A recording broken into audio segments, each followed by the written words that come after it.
Dans ce cours, nous allons aborder le sujet pour comment purifier vos pierres ou bijoux. Nous avons plusieurs méthodes, donc je vais vous en parler un peu plus loin. Nous allons voir aussi également comment recharger vos pierres, donc on verra les différentes méthodes pour recharger vos pierres et bijoux. Nous allons voir là tout de suite quand purifier les pierres et les bijoux. Il est très important lorsque vous achetez une pierre que vous allez dans une boutique. Donc, vous allez être attiré par certaines pierres, si c'est des pierres roulées ou bien des bijoux, un bracelet ou une chaîne, enfin un pendentif.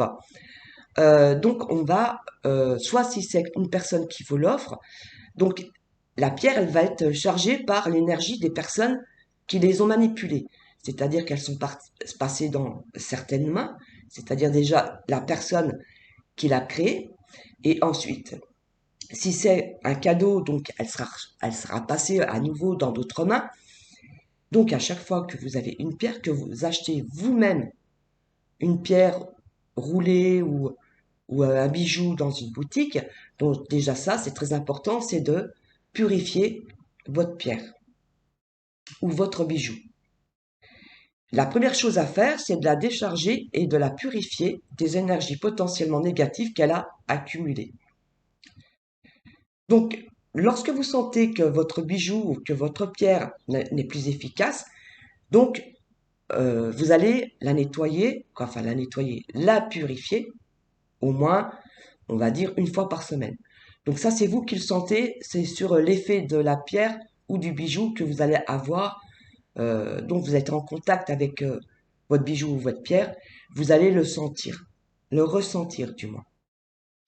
Donc cette étape devrait être systématique lorsque vous acquérez une nouvelle pierre ou un nouveau cristal. Alors comme je vous disais, il est très très important de purifier vos pierres quand vous les recevez car elles sont chargées des énergies des personnes qui l'ont manipulée, puis régulièrement, donc ou quand vous ressentez le besoin. D'accord? Au risque qu'elles ne soient plus efficaces, au pire que vous recevez comme un effet boomerang les énergies polluées que votre pierre a canalisées. Donc c'est vous qui allez prendre tout ça. Voyons voir maintenant les méthodes de purification. Alors les différentes techniques, donc il y a à l'eau bien sûr, au sel et puis par fumigation.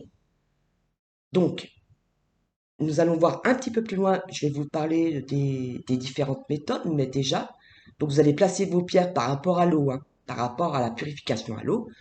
Vous allez placer vos pierres dans un récipient d'eau pendant plusieurs heures. Alors attention parce que il y a des comment? Alors déjà il y a des pierres qui ne certaines pierres, on verra, elles ne supportent pas l'eau, d'accord? Puisqu'elles peuvent s'effriter. Donc ça dépend de la dureté de la pierre aussi également. Et puis si c'est un bracelet ou un bijou, alors faites très attention parce que si c'est des bracelets, donc pour éviter de détendre le fil élastique. Évidemment, sinon votre fil élastique, eh bien le bracelet il ne fera pas longtemps. Donc vous avez l'autre méthode, c'est le sel. Donc là, vous plongez vos pierres dans un bain de sel pour les pierres qui ne supportent pas le sel, par rapport aux pierres qui ne supportent pas le sel. Par contre, vous mettez soit un essuie-tout entre vos pierres et le sel, ou bien bon, bah, on peut mettre un chiffon, comment un chiffon, une serviette, enfin voilà. Vous mettez pas la pierre qui est sensible, qui ne supporte pas le sel, donc vous le mettez au-dessus, enfin vous mettez le sel sur votre table, vous mettez un torchon, d'accord? Et puis ensuite vous mettez vos pierres dessus. L'autre méthode c'est la fumigation. Donc la fumigation, bah, vous passez vos pierres sous la fumée de sauge, donc la sauge blanche ou de bois sacré ou du palo santo. Moi personnellement, je me sers du palo santo. Pour les sauces blanches, donc c'est moi qui les fabrique.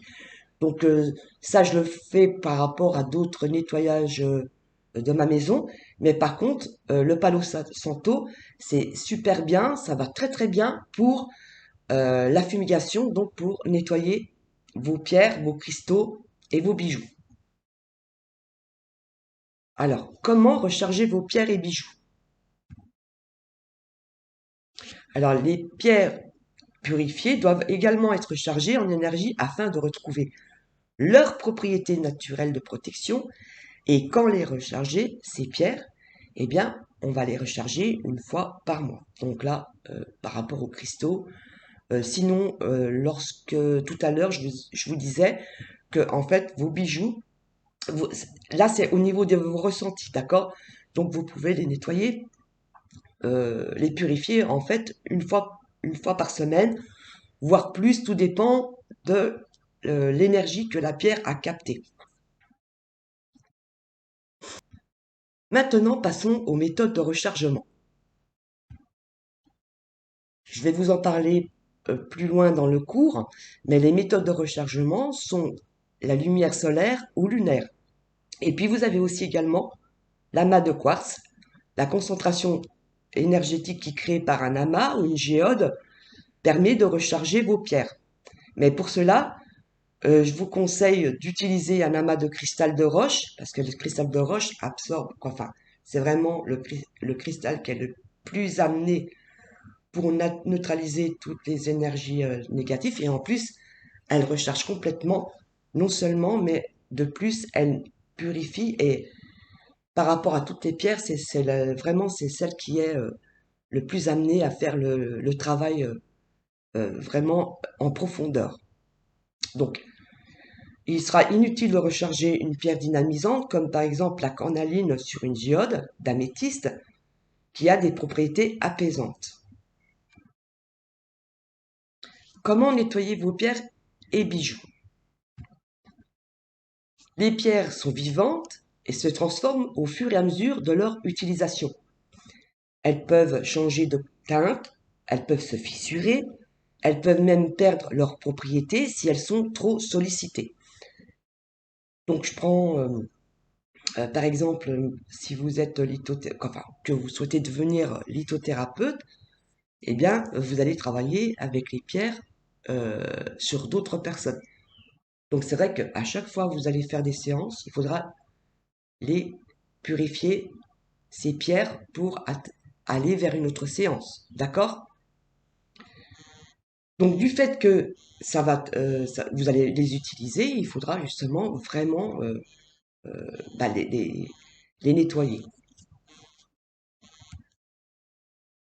Donc on revient à dire que si vous entretenez bien les pierres et leur envoyer de l'énergie positive, elles vont les conserver et pourront vous la rendre. Alors comme je vous le disais, il existe différentes techniques pour l'entretien, la purification énergétique des pierres et cristaux dans la lithothérapie. Donc nous allons voir les quatre principales d'entre elles: l'eau, l'enfouissement. Tout à l'heure je vous en ai pas parlé, mais je vous ai parlé que de l'eau, du sel et de la fumigation. Et nous allons aborder justement l'enfouissement aussi, hein, dans la terre. Alors, quoi qu'il en soit, traitez toujours vos pierres et cristaux avec amour et respect, parce que n'oublions pas que les pierres sont vivantes, hein. Et après les avoir utilisées lors d'une séance de lithothérapie, bah, remerciez vos pierres, dites-leur le bienfait qu'elles vous ont apporté, et pensez également à les nettoyer régulièrement avec un chiffon doux afin qu'elles préservent tout leur éclat. Et enfin, bah, si vous portez vos pierres de manière quotidienne, bah, vous devrez également les décharger et les purifier. Et vous allez sentir naturellement bah, le moment où elles en ont besoin. Passons à cette méthode, c'est la purification par l'eau. Alors cette technique, en fait, elle est à la fois simple et efficace. Après usage de vos pierres, bah, vous pouvez les laisser tremper dans un bol d'eau du robinet pendant plusieurs heures. Elles se déchargeront ainsi des énergies accumulées au contact du corps. Alors par contre, faites très attention, il y a certaines pierres qui n'aiment pas l'eau, d'accord? Donc là, à ce moment-là, bah, vous pourrez les purifier avec les autres méthodes. Donc pour éviter, on évite les problèmes de la pollution chimique avec le contact de l'eau pour la pierre. Donc surtout quand c'est si vous allez les nettoyer, enfin les purifier au contact de l'eau courante. Vous pouvez également utiliser de l'eau déminéralisée. La technique de l'eau, donc par rapport à cet entretien, devrait devenir pour vous un réflexe mis en œuvre après chaque utilisation de vos pierres de lithothérapie. Néanmoins, faites attention car toutes les pierres ne supportent pas l'eau. Notamment, c'est le cas de l'azurite, de la célestite, du grenat, de la pyrite ou du soufre. Une autre méthode de purification, donc vous avez l'enfouissement des pierres. Alors cette technique, elle est préconisée pour les pierres et cristaux qui ont besoin d'une purification vraiment en profondeur. Donc parce que vous allez trouver un endroit, je ne sais pas, si vous avez un jardin, bon bah voilà. Si vous n'avez pas de jardin, ben il faudra aller à l'extérieur, repérer un endroit, mais voilà, allez pas trop loin en forêt non plus, parce que bon après pour les retrouver, c'est un peu compliqué. Ou sinon, bien, si vous souhaitez, après, tout dépend de l'endroit justement, hein. Après, c'est vos ressentis à vous. Si vous trouvez un endroit, même dans une forêt, et que voilà, il y a quelque chose qui vous attire pour purifier vos pierres, mais par contre, cependant, faites attention, bon ben voilà, de repérer l'endroit pour y revenir et récupérer vos pierres, d'accord? Donc, c'est une remise à la terre, hein, n'est-ce pas, pour une purification et un déchargement efficace. Donc, vous laissez votre pierre en terre pendant quelques heures à quelques jours. Une pierre fatiguée qui a été très utilisée et dont les énergies s'amenuisent pendant une durée de plusieurs semaines à plusieurs mois. De cette manière, votre pierre se déchargera de toutes les énergies qu'elle a accumulées et retrouvera une seconde vie. Donc là, c'est vrai qu'elle refait, elle va à la source, quoi, hein. Lorsque vous la déterrez, nettoyez votre pierre à l'eau, puis polissez-la avec un chiffon avant de la recharger. Donc on verra plus tard les méthodes de rechargement. L'autre méthode, donc c'est la purification par le sel. Il existe plusieurs approches concernant la purification par le sel. La première recommande de placer votre pierre de lithothérapie sur un amas de sel marin et de la laisser se décharger grâce à l'absorption des énergies par le sel. Au gros sel, vous pouvez plonger vos pierres dans de l'eau salée ou directement dans du sel. Pour les plus fragiles, notamment celles que je vous disais tout à l'heure, vous allez mettre un linge entre le sel et vos pierres. D'accord? Et la seconde solution, eh bien, vous avez la méthode avec la méthode du sel, c'est d'utiliser une solution de sel cristallisé dissoute dans de l'eau, par exemple d'utiliser du sel de Guérande ou de Noirmoutier en combinaison avec de l'eau déminéralisée. Dans ce cas, on va couvrir le récipient d'une voile opaque et on le laisse reposer au calme pendant au moins 3 heures. Après cette purification, vous rincez votre pierre à l'eau claire et la laissez sécher au soleil. Notez que les bains ne peuvent servir que pour une pierre et une seule purification, d'accord? Lorsque vous nettoyez vos pierres, donc ça sera que pour une seule pierre, d'accord? Et puis faites également attention au fait que toutes les pierres de lithothérapie ne supportent pas le contact avec le sel, donc faites très attention. Nous avons la méthode de la fumigation. Il s'agit là d'une technique douce pour purifier et décharger vos pierres de lithothérapie et elle consiste à passer les cristaux dans la fumée dégagée par l'encens, le bois de santal ou le papier d'Arménie aussi également. Et le palo santo, moi je me sers plus précisément du palo santo, mais après, bon voilà, c'est parce que j'ai pris l'habitude. Mais sinon, bah, vous pouvez utiliser cette technique lorsque vous sentez que vous voulez nettoyer vos pierres et cristaux ou vos bijoux, et donc pour fréquemment les purifier ainsi.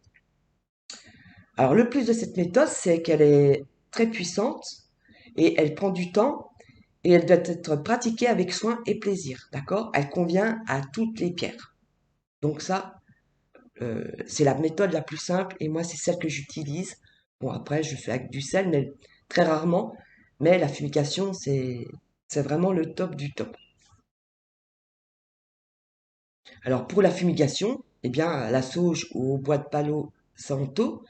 Vous entourez vos pierres de la fumée, hein, bien sûr, évidemment. Donc là, par contre, vous êtes dans l'intention, hein, vous allez donner de l'intention à vos pierres. Voilà, vous avez un petit protocole que vous mettez en place justement pour, et puis ensuite vous remerciez justement aussi la pierre de ce qu'elle a, enfin, vous faites votre petit topo à vous, votre petit protocole, et donc vous sentez que justement vous êtes là pour purifier votre pierre avec la fumigation, avec par le Palo Santo. Moi, ce que je fais, bon voilà, j'ai ma pierre donc et je mets autour justement j'entoure la fumée de mes pierres et puis donc je fais une petite incantation pour dire voilà, je purifie cette pierre qui m'a apporté des bienfaits et donc voilà, hein, vous voyez après voilà, moi c'est ma technique à moi, maintenant chacun a sa petite technique à soi. Alors vous avez aussi également le transfert énergétique, n'est-ce pas? Déposez vos pierres et bijoux sur des fragments de pierre, sur un morceau de cristal de roche ou encore dans une druse d'améthyste. Laissez le transfert énergétique s'opérer pendant au moins 2 heures. Le plus de cette méthode, elle est recommandée pour les bijoux et convient à toutes les pierres. Autre méthode, le bol tibétain. Alors vous placez vos pierres autour de votre bol tibétain et faites-le chanter. Le son et sa vibration énergétique enveloppent vos pierres et les nettoient en douceur. Alors, le plus de cette méthode, c'est qu'elle est recommandée pour tous les bijoux et convient à toutes les pierres. Pour moi, personnellement, c'est pas la méthode que j'utilise. Moi, je me sers simplement de la fumigation ou de l'eau ou du sel, mais il y a beaucoup de lithothérapeutes qui se servent du bol tibétain. Chacun son choix, mais apparemment, ça a l'air d'être une méthode entre autres. Alors, vous avez la plaque de rechargement, donc la fleur de vie. Les plaques de rechargement ont des symboles sacrés qui permettent la purification et le rechargement de certains objets. Donc en fait, la fleur de vie, elle fait tout. Elle purifie et elle recharge. Alors ce qui est génial, c'est que le Palo Santo ou tout ce qui est purification au niveau de l'encens, de la sauge et puis de la plaque de rechargement, donc fleur de vie, ce qui est bien, c'est que vous pouvez aussi purifier votre maison, d'accord, des objets. Donc, il n'y a pas que les pierres, on peut purifier et recharger notamment des objets, votre maison, c'est ça qui est super bien. Donc, moi, je m'en sers assez souvent. Mais voilà, c'est juste une petite parenthèse. C'est que il n'y a pas que le fait au niveau des pierres, ça peut recharger au niveau d'autres choses. Et là, maintenant, bien, passons au rechargement. Donc, une pierre roulée ou un bijou en pierre se recharge au rayon du soleil ou à la pleine lune en fonction de sa nature énergétique. Selon votre habitation et le climat, vous pouvez placer les pierres dehors ou sur le rebord de votre fenêtre. Avant d'être rechargées, vos pierres doivent être correctement purifiées. D'accord? C'est toute la partie qu'on vient de voir en amont. C'est seulement libérer des énergies négatives et stagnantes, emmagasinées, que vos objets peuvent se recharger et renouveler leur capital énergétique bienfaiteur, afin de pouvoir retravailler avec vos pierres. Alors, recharger sa pierre permet de lui offrir l'opportunité de retrouver ses propriétés naturelles et protectrices. Il existe différentes méthodes que nous allons voir tout de suite, des outils pour purifier et ou recharger vos pierres. Certaines sont plus puissantes que d'autres, mais la priorité, c'est de conscientiser l'acte, c'est-à-dire que quand vous allez être dans l'action, bien sûr, évidemment, donc vous allez prendre conscience que votre pierre, donc vous allez émettre des vibrations avec votre pierre, donc c'est là que la pierre, vous êtes en amour, hein, vous êtes, voilà, euh, cette pierre, vous savez que quand même, elle vous apporte du bien-être et puis elle apporte du bien-être à d'autres personnes si vous faites des séances, d'accord? Donc si vous souhaitez par exemple purifier une pierre à l'aide d'une plaque de rechargement, vous demandez-le explicitement. C'est-à-dire, admettons, si vous avez envie de purifier votre pierre avec euh, la- la- euh, l'arbre, l'arbre de vie, la fleur de vie, excusez-moi, pardon, la fleur de vie. Donc là, vous allez émettre une demande, d'accord? Elle sera explicitée, votre demande. Si par contre, vous voulez faire avec la fumigation, bien, vous allez expliciter votre demande parce que vous allez vous approcher de la technique de la fumigation. Si vous voulez vous rapprocher de la technique, de la méthode de l'eau, donc là, vous allez faire la demande pour la méthode de l'eau. Donc voilà. Euh, Ça, c'est pour la purification, d'accord? Parce que là, bon, ben, on est en train de parler de l'arbre de vie, de la fleur de vie. Donc la fleur de vie, elle purifie, puis en même temps, elle recharge votre bijou ou votre pierre ou vos cristaux. Alors les fleurs de vie, il en existe bah, des petites, hein, des grandes, des moyennes, voilà. Donc on peut s'en servir pour les deux techniques. Voyons tout d'abord la première. Vous avez donc au rayon de soleil, vous exposez vos pierres et bijoux au soleil levant ou couchant et jamais par temps sec ou caniculaire, de façon à éviter des risques d'incendie. Parce qu'évidemment, la pierre va réfléchir sur, sur l'herbe, hein. Donc ça peut éventuellement arriver des incidents. Les pierres et les cristaux, elles peuvent concentrer des rayons comme une loupe et embrasser un tissu ou l'herbe sèche se trouvant à proximité. D'accord? Donc ça, faire très attention. Laissez le soleil recharger vos pierres pendant au moins 2 heures maximum. Ça, c'est pour le rechargement au soleil. Les pierres et cristaux qui se rechargent au rayon du soleil sont toutes des pierres dynamisantes, à la couleur chaude, d'accord, associées au chakra du bas du corps, comme par exemple la citrine, calcite orange, œil de tigre, cornaline, jaspe héliotrope, pyrite, pierre de soleil et bronzite. Et puis là, nous arrivons donc à au rechargement de la Lune. Donc vous exposez vos pierres, bijoux ou jeux de cartes, hein. Par exemple, si vous avez des jeux de cartes, c'est pareil aussi.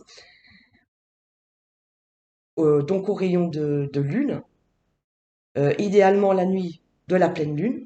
Vous protégez vos objets par temps de pluie et vous ne les sortez pas parce qu'ils risquent de geler. Donc voilà, hein, faire très attention. Et vous laissez la Lune recharger vos pierres toute la nuit. Alors le plus de cette méthode, c'est qu'elle convient à tous vos trésors intuitifs. Si vous avez un doute par exemple par rapport à vos pierres, rechargez-la au rayon de la lune tout simplement. Brûler de la sauge ou du palo santo ou tout ce qui est fumigation n'est pas recommandé si vous êtes enceinte vous-même ou bien s'il y a une personne qui attend un bébé autour de vous. Ne pas faire de fumée près des jeunes enfants, des nourrissons ou des personnes ayant des problèmes respiratoires, c'est-à-dire des personnes asthmatiques. Donc faire très attention à ceci.